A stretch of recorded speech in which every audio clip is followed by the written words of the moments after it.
انظر يا أخي، إنها سورة جميلة سنستمع إليها معا. نعم، إنها سورة الماعون، سيساعدنا أخواني في شرحها. بسم الله. أعوذ بالله من الشيطان الرجيم. بسم الله الرحمن الرحيم.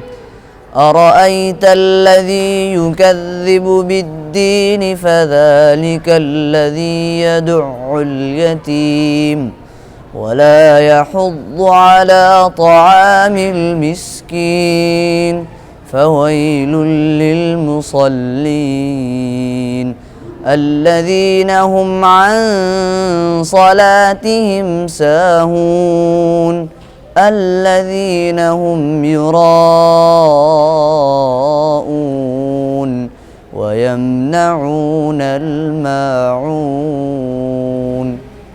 صدق الله العظيم. ما أجملها من سورة وما أحسنها من آية.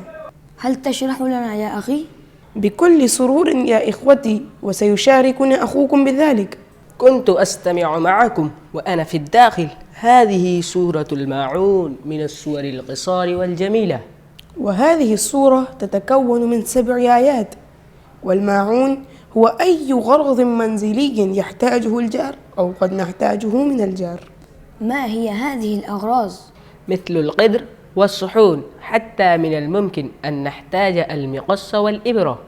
وهل تعتبر الملابس من هذه الأشياء؟ صديقي محمد يقول: أنا لا أعطي أشياء لأحد.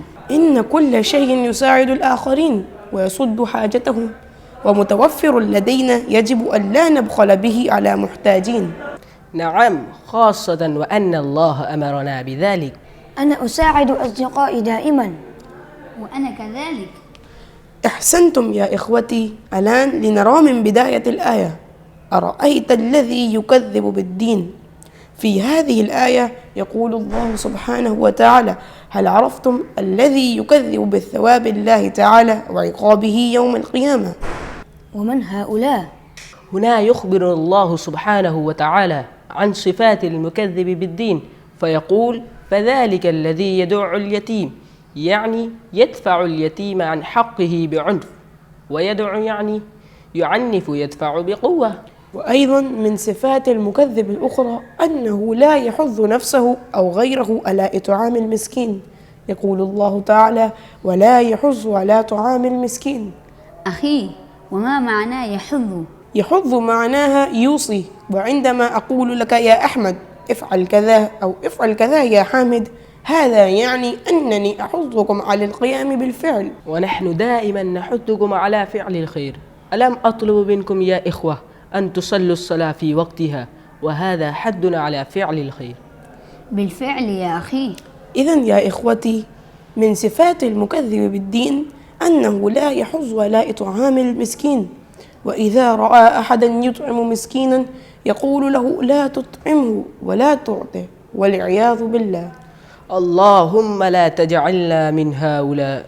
وماذا يعني قوله تعالى: فويل للمصلين الذين هم عن صلاتهم ساهون؟ هذا وعيد شديد لهم، إذ الويل واد في جهنم وهو أشد العذاب. ومعنى عن صلاتهم ساهون أنهم غافلون عنها، لا يذكرونها، فكثير ما تفوتهم ويخرج وقتها.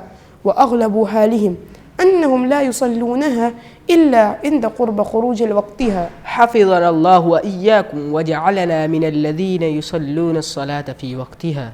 آمين. وتنتهي السورة بقول الله تعالى: الذين هم يراءون ويمنعون الماعون، أي يصلون وينفقون ليراهم المؤمنون، فيقول: إنهم مؤمنون ويمنعون الماعون. فإذا طلب مؤمن ماعون لحاجبه ولا يعطون، ويعتذرون بمعاذير باطلة، لأنهم يبغضون المؤمنين ولا يريدون أن ينفعهم بشيء، فيحرمونهم من إعارة شيء ينتفعون به ويردون عليهم. ومن الماعون من صفات المنافقين. هيا يا إخوان، فهمتم؟